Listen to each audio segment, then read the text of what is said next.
Di ba? Nandito tayo sa Pilipinas. So, wag natin nahaluin katulad ng mga etc. ng yaman, mga etc. Kunyari, pupunta sa mga mall, sa mga ganito. How much? Tarantado. Bakit? Ba't ka nagmura, sir? Nasa Pilipinas tayo, mag-i-English ka. Kung nasa Japan ka, mag-Japan ka. Kung nasa Amerika ka, mag-English ka. Kung saan ka mang etc. planeta, kung anong salita, yun ang gawin mo. Ano yung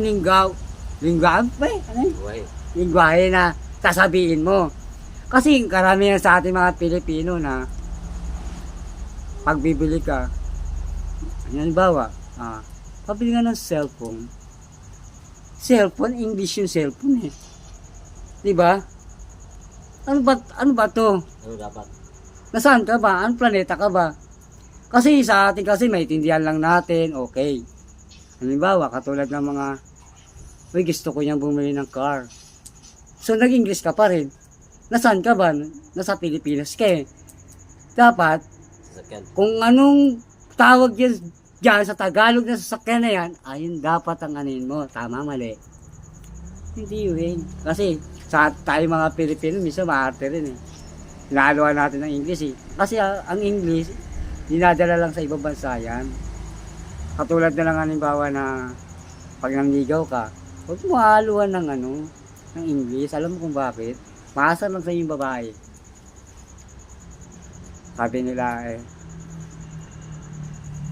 na kapag pumunta ng mall, sabi ko, kung ganyan nilang naman lingwahe sasabihin mo sa akin, nandito ka sa Pilipinas, umayos ka na sa harapan ko kasi ayoko nang ganun. Bakit? Di mo ba ako naiintindihan? Wala ka ba pinag-aralan?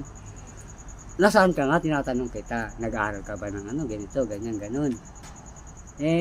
Nang sa akin lang, ako, hindi sa inaano ko ayaw kong ihalo ang lingwahe natin dahil tayo nasa Pilipinas. Kasi, mahirap eh.